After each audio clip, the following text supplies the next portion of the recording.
The reconstruction of archaic zodiacal symbolism by Roger Sauter has profound implications. In his short essay Zodiacal Man, Sauter sets out a different arrangement of the zodiac signs and their animals to the human body. He surmises this arrangement by matching ancient Greek sources. Aratus starts the zodiac at Cancer, but doesn't project the human body onto the zodiac sequence. Manilius does, but he starts the zodiac at Aries. Sauter thinks an regional order has been lost in this mix-up. He starts the zodiac at Cancer, the summer solstice, and matches signs to parts of the body from there. Manilius's sequence, beginning at the spring equinox, ignores the ascending and descending halves of the annual cycle.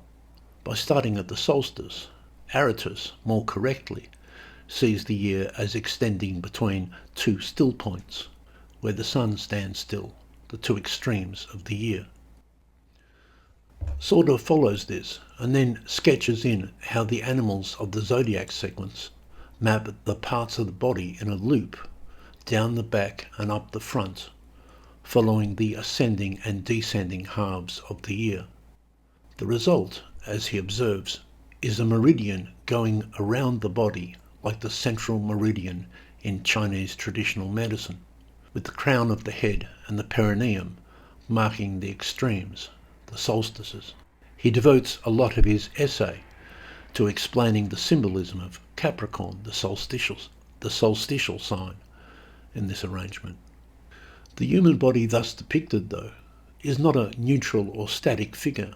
In this symbolism, it is the male body, not the female, that is depicted, and the male is depicted, moreover, ithyphalic and in the act of ejaculation. Aquarius, the water carrier, is in this scheme the phallus, and the fish of Pisces are the spermatozoa, the ejaculate. The female reproductive system is not shown.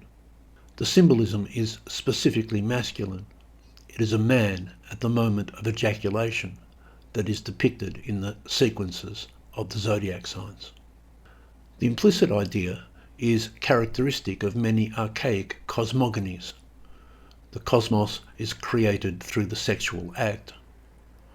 Often described as primitive, in some cultures and mythologies, let us mention Egypt for instance, there are myths of primal deities masturbating or copulating to bring the world into being. Here the idea is that the primal man ejaculates, and by extension, the stars are his semen sprayed across the night sky. The symbolism persists in later mythology. The brightest of stars, the evening and morning star, is the star of Aphrodite, whose name means born from the foam, which is to say, from this cosmogonic semen. Sauter's arrangement of zodiac to anatomy is part of this mythology and should be understood as part of a wider and very ancient symbolism. In his own writings on Parmenides, Sauter has a lot to say about the birth of Venus. The sexual act is man in his most animal state, and so this erect and ejaculating primal man is allegorized appropriately to the animal kingdom, and thus the zodiac, the animal circle, is born. At length, in less primitive times, the origins of this arrangement were lost, were forgotten, or were fragmented, half forgotten. By the time of the invention of writing in our written sources, the original symbolism was imperfectly preserved. The explicit sexual symbolism was muted and obscured. By the time of Manilius, the whole thing had been disconnected from the solar cycles, ascending and descending, and had become incoherent and polite. Western astrology therefore received the most imperfect rendering of the coordinates between the human body and the stars. Our task is to try to restore it and to understand it in depth from first principles. To go through these attributions.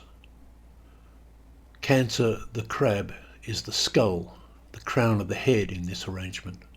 The crab, a creature with an exoskeleton. Less coherently in the received attributions, Cancer is said to rule the stomach. Leo the lion is the mane of hair. In the traditional attributions, Manilius's attributions, the lion rules the heart. Virgo the virgin is the nape of the neck, vulnerability.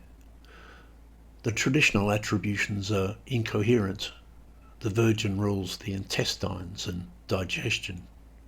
Libra the scales are the shoulders and the arms. In the traditional attributions, the lower back and kidneys.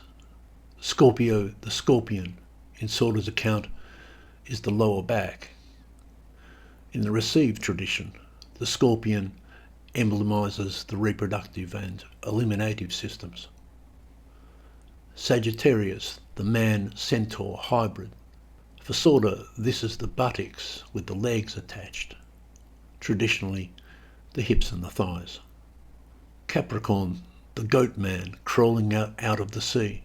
In Sorda's scheme, the nadir, the opposite of the crown of the head, the anus and the perineum. But the symbolism is dual, because here the processes of decay and elimination reach their maximum, and the processes of life, the ascending cycle, begins. In the received system, the goat represents the knees. Aquarius, the water bearer. The penis is the conduit of liquid waste and of seed, and specifically the ithophilic pipe that carries the semen. But in the received system, Aquarius, the calves and ankles. Pisces, the fish, the sperm. In the received system, the feet. Aries, the goat. For Sorda, the hairy-chested goat. The feistiness of the goat, the passions centred in the chest, accompany the ejaculation. In the received symbolism, we move from the feet to the head. We move from Pisces to Aries. Taurus, the bull, the throat, the roaring bull, the roar of the primal man in orgasm. Here the received tradition agrees, the throat, but not for the same reason. Gemini, the twins. In Sorda's scheme, the eyes, specifically the eyes that twinkle and shine in the act of love. In the tradition received from Manilius, the arms and the hands. Overall, I contend, Sorda's attributions are more coherent, even if in one or two cases the received attributions might seem more satisfying on their own. The fish of Pisces might be better conceived as feet than as swimming sperm, for instance. But as a total system, Sorda's surely works better. But we must understand that the relevant symbolism concerns the cosmic man in extremis, in the cosmogonic act of ejaculating. The symbolism is of the cosmic man fully aroused. What we find, in fact, is that the received system from Manilius is a set of secondary attributions, the primary ones being planetary. There is no reason a virgin should represent the intestines, but the sign of the Virgin is ruled by Mercury, and Mercury rules the intestines.